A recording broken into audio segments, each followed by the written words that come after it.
మంత్రులు, అదేవిధంగా జిల్లా మంత్రి సుద్దుల శ్రీధర్ బాబు గారు, అదేవిధంగా దామోదర్ రాజనరసింహ గారు అభివృద్ధి కార్యక్రమాల్లో ప్రారంభోత్సవాలు, శంకుస్థాపనలకు వచ్చిండు, సంతోషం. కానీ ఇంకింది లేదు. కానీ ఇప్పుడు ప్రతి వాడకు పోయి శిలాక పలకాలు పెట్టి మరి ఆర్భాటాలు చేస్తారు. అయ్యా, ఆర్భాటాల మీద ఉన్న శ్రద్ధ నిధులు శాంక్షన్ చేయించడంలో ప్రయత్నం చేయండి. భూపాలపల్లికి నేను ఆ రోజు ఎక్కడైనా నేషనల్ హైవేస్ మొత్తం కూడా టౌన్ అంతర్భాగంలో వెళ్తే యాక్సిడెంట్స్ ఇట్లా అవుతాయని చెప్పి ఆ రోజు ప్రభుత్వాన్ని ఒప్పించి బైపాస్ రోడ్డు శాంక్షన్ చేయించడం జరిగింది. ల్యాండ్ అక్విజిషన్ ఫైల్ కూడా ప్రాసెస్ ఉన్న సమయంలో ఎన్నికలు అయినాయి. మరి ఇప్పటి వరకు కూడా ఒక్క పైసా ల్యాండ్ అక్విజిషన్ మీరు చేయలేదు. నేషనల్ హైవేస్ రూల్స్ ప్రకారం మీరు ఎక్కడైనా చూడండి, జిల్లా హెడ్ క్వార్టర్ నుంచి సెంటర్ కాకుండా బైపాస్ చేసుకుని వెళ్తాయి. నేను గతంలో నితిన్ గడ్కరీ గారిని, మినిస్టర్ గారిని కలిసినప్పుడు వారు చెప్పారు. ఆ రోజు వారు చెప్పింది ఏంటంటే, ఈ శాంక్షన్ ఇస్తూనే మరి ఏమన్నారంటే, మీరు బైపాస్కి సంబంధించి మీరు ల్యాండ్ యాక్విజిషన్ చేయండి, మేము నేషనల్ హైవేస్ టేకప్ చేసి ఆ యొక్క పనులు మేము పూర్తి చేస్తామని చెప్పి. గౌరవ శాసనసభ్యుడికి నేను గౌరవ మంత్రి శ్రీధర్ బాబు గారికి, ఎందుకంటే వారు కూడా ఈ నియోజకవర్గంలో, వారి నియోజకవర్గం పోవాలంటే భూపాలపల్లి మీదకెళ్ళి పోతూ ఉంటారు. వారు చెప్పేది ఏంటంటే, మీరు తక్షణమే ఆ భూసేకరణకు సంబంధించినటువంటి నిధులు కేటాయిస్తే మరి భూసేకరణ పూర్తయితే నేషనల్ హైవే చేస్తారా, మీరు చేస్తారా, ఎవరు మరి పనులు చేయించాలి. దాని మీద మీకు శ్రద్ధ ఉండదు. అదేవిధంగా మేము గతంలో మెడికల్ కాలేజ్ సంబంధించిన 130 కోట్లు శాంక్షన్ చేస్తే మీరు పనులు ప్రారంభించి దానికి కూడా శిలాఫలకం వేస్తారు. సరే, మేము ఆ రోజు వేరే మంత్రి రాలేదు, ముఖ్యమంత్రి రాలేదు, మేము వేయలేకపోయాం. కానీ ఈరోజు మీరు వాటి మీద శిలాఫలకాల మీద ఉన్న శ్రద్ధ పనుల మీద ఉంటే బాగుంటుంది. అదేవిధంగా సిఎస్ఆర్ నిధుల నుంచి, సింగరేణి నిధుల నుంచి నేను అక్కడ అంబేద్కర్ సెంటర్ నుంచి చేస్తే దానికి కూడా మళ్ళా శిలాఫలకం వేసుకొని వాళ్ళు ఏదో చేసినట్టు చెప్పుకునేటువంటి ప్రయత్నం చేస్తూ ఉన్నారు. ఈరోజు మంత్రులు ఇద్దరు వచ్చింది. ఈరోజు ఈ ప్రాంతం పారిశ్రామికంగా సింగరేణి కాలేజెస్, జనుకో లాంటివి ఉన్నాయి. కానీ ఇక్కడ ఫుడ్ ప్రాసెసింగ్ ఇండస్ట్రీస్, అదేవిధంగా రైతులు ఇక్కడ పత్తి పండిస్తారు, వడ్లు పండిస్తారు, మిగతా క్రాప్స్ అన్నీ వస్తాయి. దానికి గతంలో వచ్చి మన గాంధీనగర్ గుట్ట మీద శిలాఫలకం వేసిపోయింది.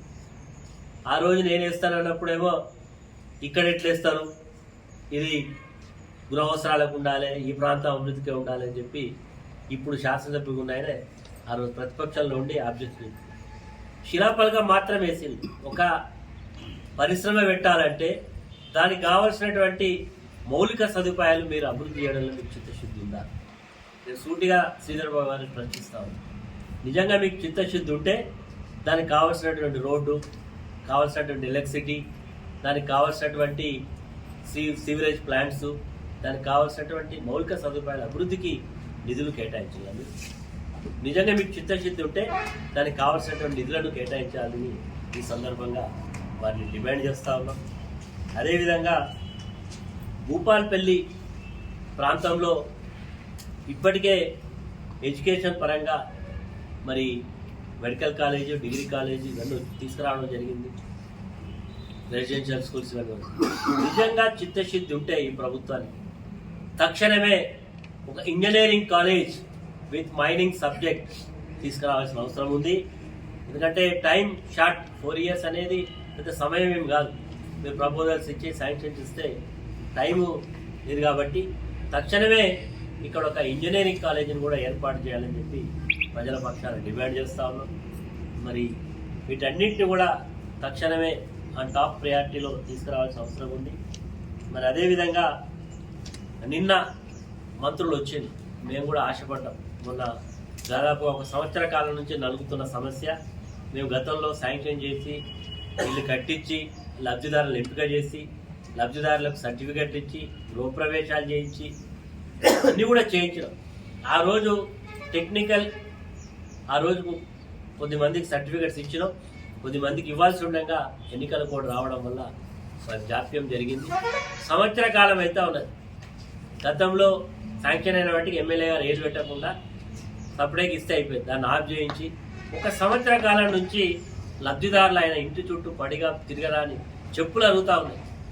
ప్రజలు ప్రజాస్వామ్యబద్ధంగా ప్రభుత్వం పెడచెవిన పెడతా ఉంటే రాస్తారోకాలు చేసిళ్ళు, ధర్నా చేసిళ్ళు.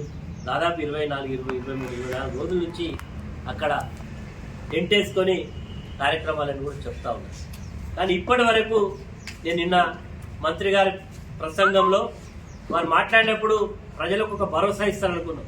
లబ్ధిదారులు ఎవరు కూడా ఆందోళన చెందొద్దు, మేము తక్షణమే మీకు ఇళ్ల కేటాయింపు గతంలో జరిగిన దాదాపు 393 మందికి మేము ఇస్తాం, ఈ లిస్టులో శాంక్షన్ చేస్తామని చెప్తారని అనుకున్నాం. కానీ దాని గురించి ఏం చెప్పి చాలామంది లబ్ధిదారులకు చెప్పేళ్ళు, మేము అక్కడ 5గురితో ఇప్పిస్తాం, మీరు రాళ్ళి. అక్కడ ఎవరైతే టెంట్ వేసుకొని కూర్చోవాలనుకున్నారో వాళ్ళందరినీ కూడా అరెస్ట్ చేసి పోలీస్ స్టేషన్లో పెట్టింది. ఎందుకంటే మీకు అంత భయం? ప్రజలను, పేదవాళ్లను, ఎవరైతే దాని నాయకత్వం వస్తున్నటువంటి వాళ్ళని తీసుకెళ్లి ఉదయం నుంచి సాయంత్రం వరకు మంత్రులు తిరిగి హెలికాప్టర్ పోయేదాకా వారిని అక్కడ రాకుండా పోలీస్ స్టేషన్ పెట్టింది. ఇదేనా మీ యొక్క ప్రజాస్వామ్య ప్రభుత్వం? ఇదేనా ప్రజాపాలన అంటే? దమ్ముంటే జవాబు చెప్పాలి. ఇందులో జవాబు చెప్పకుండా ఎవరినైతే ప్రశ్నిస్తారనుకునే వాళ్ళను పోలీస్ స్టేషన్లో పెట్టడం ఇదైనా ప్రజాపాలన అని చెప్పి సూటిగా ప్రశ్నిస్తాను. అయ్యా, ఈరోజు మీకు ప్రజల అవకాశం ఇచ్చారు. ఎంతసేపు కేసీఆర్ గారిని బదనాం చేయాలి, కేసీఆర్ గారిని ఏ రకంగా ప్రజల్లో డిమారలైజ్ చేయాలనేటువంటి కుట్ర తప్ప మీకు పరిపాలన మీద శ్రద్ధ లేదు. ఎన్నికల వాగ్దానాలు అమలు చేయడంలో మీకు సంకల్పమే లేదు. మీరు అనేక వాగ్దానాలు చేసి అధికారంలోకి వచ్చారు. ప్రారంభోత్సవాల మీద, శంకుస్థాపనల మీద ఉన్న శ్రద్ధ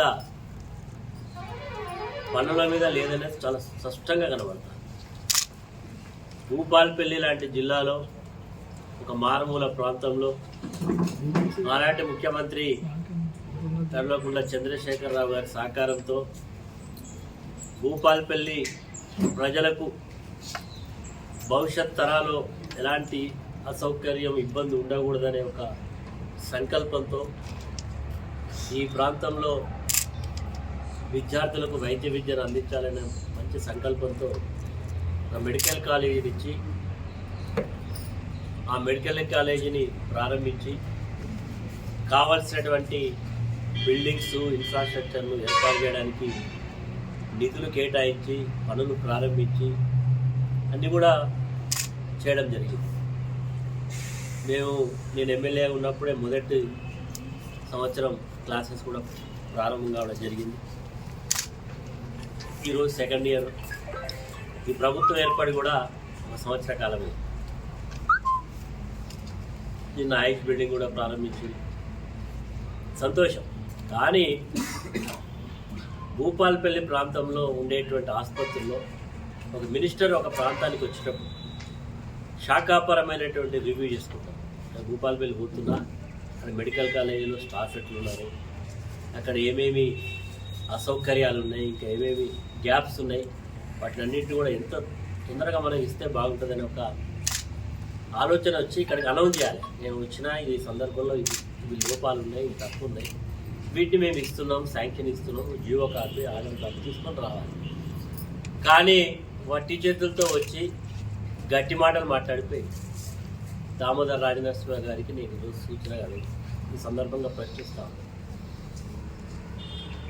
ఈరోజు గత ప్రభుత్వం శాంక్షన్ చేసినటువంటి పనులకు టెండర్ ఆ రోజు పూర్తి చేస్తాం, ఆ రోజు కాంట్రాక్ట్ అవార్డు అయింది, పనులు కూడా ప్రారంభించే దశలో ఎన్నికలు వచ్చాయి. దానికి మీరు శిలాఫలకం వేసి అదేవిధంగా ఈరోజు మెడికల్ హాస్పిటల్లో భూపాలపల్లి ఏరియా హాస్పిటల్లో ఎంఆర్ఐ లేదు, సిటీ స్కాన్ లేదు, దాదాపు ఒక 10 డెంటల్ డాక్టర్ లేరు, ఈఎన్టీ లేరు, ఆప్థమాలజిస్ట్ లేరు, ఇంకా చాలా అదేవిధంగా వెంటిలేటర్స్ లేవు. ఇవి భూపాలపల్లిలో వెంటిలేటర్స్ ఏదైనా ఎమర్జెన్సీ కేసు వస్తే వెంటిలేటర్ లేక హన్మకొండ ఎంజిఎంకి రిఫర్ చేయాల్సి వస్తుంది. వీటి మీద మీరు రివ్యూ చేసుకొని వచ్చి ఒక 25 వెంటిలేటర్స్ ఇస్తున్నాం, ఎంఆర్ఐ శాంక్షన్ చేస్తున్నాం, సిటీ స్కాన్ శాంక్షన్ చేస్తున్నాం. ఓ 10 మంది డాక్టర్స్ లేరు, వాళ్ళ నియామకం చేస్తూ ఉన్నాం. నువ్వు ఆయుష్ హాస్పిటల్ ప్రారంభిస్తున్నాం, స్టాఫ్ని ఇస్తూ ఉన్నాం. ఇప్పుడు మెడికల్ కాలేజ్ ప్రారంభించడం, విద్యార్థులకు అక్కడ హాస్టల్ ఫెసిలిటీ లేదు, గర్ల్స్ హాస్టల్ లేదు, బాయ్స్ హాస్టల్ లేదు, హాస్టల్ బిల్డింగ్స్ శాంక్షన్ ఇస్తున్నాం, పనులు ప్రారంభం. ఇవి చెప్పకుండా ఆయారాం గయారాం లెక్క వస్తుంది. ఏం మెసేజ్ ఏదలుచుకున్నారు భూపాలపల్లి ప్రజలకు? భూపాలపల్లి ప్రజలు ఏమన్నా అమాయకులు? ఇక్కడ ఉండే వాళ్ళు ఏం చెప్తే అది లూడో ప్రసన్నలాగా తలుపుతారని భావిస్తూ ఉన్నారు. నిజంగా మీకు చిత్తశుద్ధి ఉంటే తక్షణమే వీటిని శాంక్షన్ చేయమని చెప్పి భూపాలపల్లి ప్రజల పక్షాన డిమాండ్ చేస్తున్నాం. ఈరోజు స్థానిక శాసనసభ్యుడి గారికి ఆ రోజు కేసీఆర్ గారు మైనార్టీ రెసిడెన్షియల్ స్కూల్స్ వచ్చినాయి. ఇక్కడ ఫస్ట్ స్కూల్ వచ్చింది, తర్వాత ఇంటర్మీడియట్ స్థాయికి అప్గ్రేడ్ చేయడం లేదు. 2 ప్రైవేట్ బిల్డింగ్స్లో నడుస్తూ ఉన్నాయి.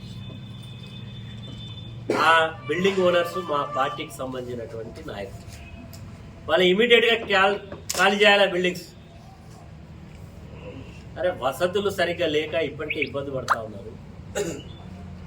నీకు నిజంగా చిత్తశుద్ధి ఉంటే మెడికల్ కాలేజీకి సంబంధించినటువంటి హాస్టల్లో చదువుకునే విద్యార్థులు ఈ అకాడమిక్ ఇయర్ సెకండ్ బ్యాచ్ వచ్చినప్పుడు, ఎందుకంటే మెడికల్ కాలేజ్ చదువుకునే వాళ్ళు 80-90% బయట ప్రాంతాల నుంచి వచ్చే వాళ్ళే ఉంటారు. ఎందుకంటే ఇది ఆల్ ఇండియా లెవెల్ ర్యాంకింగ్, తర్వాత సీట్ సెలెక్షన్ అంతా కూడా కంప్యూటరైజేషన్ జరుగుతుంది. కాబట్టి ఇక్కడ ఒక 10-15% మాత్రమే లోకల్స్ ఉంటారు. మిగతా వాళ్ళంతా కూడా హైదరాబాద్కి వెళ్ళి వచ్చేవాళ్ళు, మహబూబ్నగర్కి వెళ్ళి వచ్చేవాళ్ళు, లేకపోతే రాజస్థాన్ నుంచి వచ్చేవాళ్ళు, మధ్యప్రదేశ్ వచ్చేవాళ్ళు, ఇలా ఉంటారు. వాళ్ళకి ఫెసిలిటీ లేదు, హాస్టల్ ఫెసిలిటీ అంటే. నిజంగా నీకు చిత్తశుద్ధి ఉంటే వాళ్ళకి హాస్టల్ ఫెసిలిటీ ఫుల్ ఫ్లెడ్జ్గా ఏర్పాటు చేయి. నీ యొక్క కక్ష ఎందుకు? నువ్వు ఎమ్మెల్యే అయిన కాడి నుంచి మా బీఆర్ఎస్ పార్టీ కార్యకర్తల మీద కక్షపూరితంగా వ్యవహరిస్తా ఉన్నావు. ఎవరిని ఎక్కడ ఇబ్బంది పెట్టాలని చూస్తా ఉన్నావు. ఈరోజు నీకు కలెక్టర్ ఆఫీస్లో 40 సార్లని వసతులతో ఇమీడియట్గా దానికి టెండర్ లేదు, దానికి శాంక్షన్ లేదు. అక్కడ ఏదో అది నీ ఆస్తి కాదు, అది కార్పొరేషన్ ఆస్తి. సింగరేణి కాలనీకి సంబంధించినటువంటి బిల్డింగ్లో నువ్వు కూడా హడావుడిగా చేసి ఇమీడియట్గా ఖాళీ చేయాలని చెప్పి ఒత్తిడి చేస్తాను అధికారులు. నీకు నిజంగా చిత్తశుద్ధి ఉంటే మెడికల్ కాలేజీకి సంబంధించినటువంటి విద్యార్థులను పెట్టి అక్కడ దాని మీద లేదు నీకు శ్రద్ధ. కక్షలు చేయాలి, కక్షలు సాధించాలనేటువంటి శ్రద్ధ తప్ప ప్రజలకు మేలు చేయాలనే సంకల్పం లేదు. వాటి మీద దృష్టి పెట్టండి. మీకు ప్రజలు అవకాశం ఇచ్చింది, 1 సంవత్సరం అయిపోయింది, 4 సంవత్సరాల ఇంకా మీకు టైం ఉన్నది. దాని మీద దృష్టి పెట్టకుండా మరి ఈరోజు ఆర్పాటల మీద దృష్టి పెడతా ఉన్నారు. ఇంకొక ఆశ్చర్యకర విషయం ఏంటంటే, నేను గతంలో శాసనసభ్యుడిగా ఉన్నప్పుడు తీసుకొచ్చినటువంటి పనులు నేను ఒకటే శిలాఫలకం వేసిన. ఆనాడు గౌరవ మంత్రి కేటీఆర్ గారిని తీసుకొచ్చి ఒకటే ఫౌండేషన్ వేసి, ఆ ఫౌండేషన్కు దాదాపు భూపాలపల్లికి మరి సిఎస్ఆర్కి మన చెప్పండి